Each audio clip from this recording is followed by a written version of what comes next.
we see Australia as a key partner worldwide, of course, and particularly in the Pacific region. We have been receiving since the long time, since UNIFEM existed, a lot of support on women's rights struggles, supporting women organization and so on. But also during the discussion on the necessity of having an entity like UN Women, Australia was a strong supporter.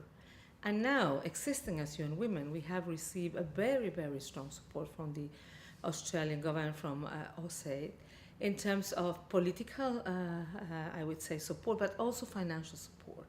And that this will mean that we will be able to deliver and to deliver to the level of expectation, not to the level, but much better to the level of the expectation of women and girls in the world.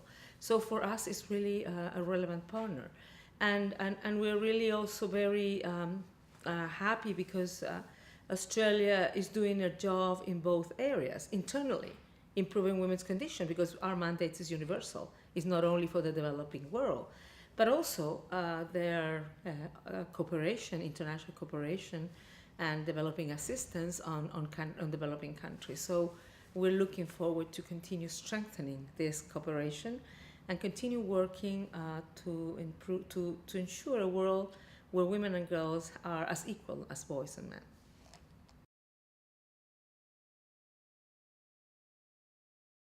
The increase of the financial contribution to gender equality and women's empowerment of Australia will be very important. First of all, because we are living in an international environment where financial situation is not easy, so there has been a lot of setbacks in international cooperation. So the commitment of Australia with international cooperation and with gender equality and women's empowerment, I think it's also sort of a role model for other countries. But the second important thing is, where are the priorities on gender equality and women's empowerment in Australia's perspective?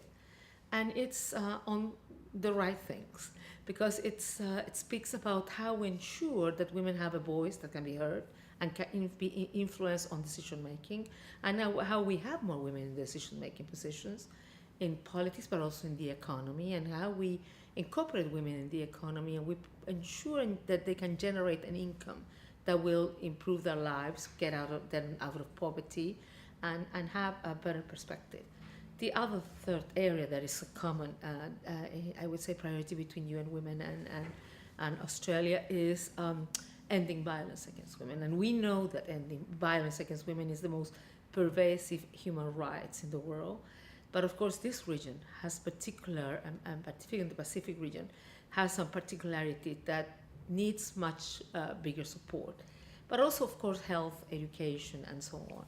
So I would say this contribution will be important by itself, because it's a high commitment with international cooperation, but also because the issues that Australia has chosen as priorities, I believe, is fundamental if we really want to progress on gender equality and women's empowerment in the world. And of course, particularly in the region where we have enormous problems.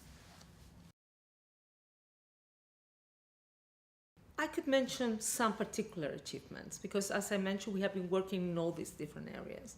But in political participation, for example, we have been able to, in more than 20 countries, to support women as candidates, to support legal reform in terms of electoral systems reform, to support the introduction of quotas or special transitional measures in some countries, that I think will make a big difference.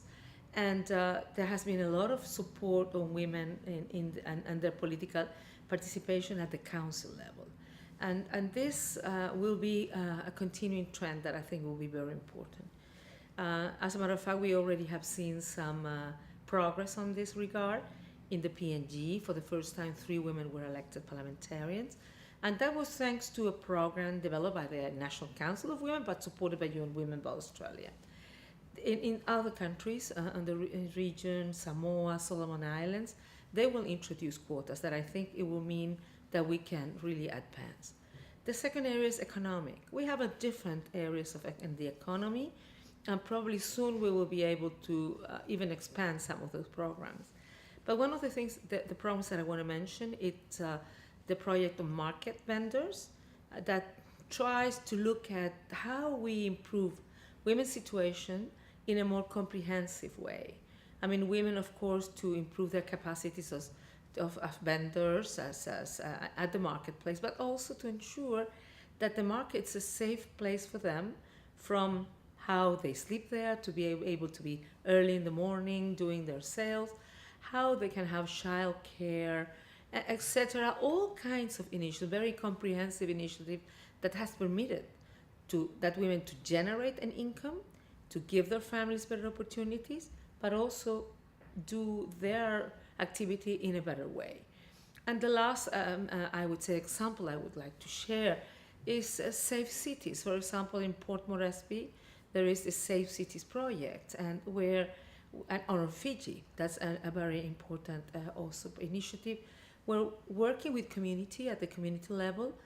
There has been developed a zero tolerance campaign against violence against women, and people from the communities have brought to police the perpetrators, and this movement has been expanded. Last year was 15, this year was 15 communities, next year will be 15 other communities, and I think that's also the way how we can work with government supporting their efforts, but also with communities supporting their efforts. And what the importance of this?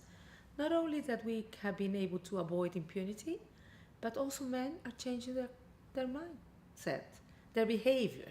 And I think that's a reason to celebrate.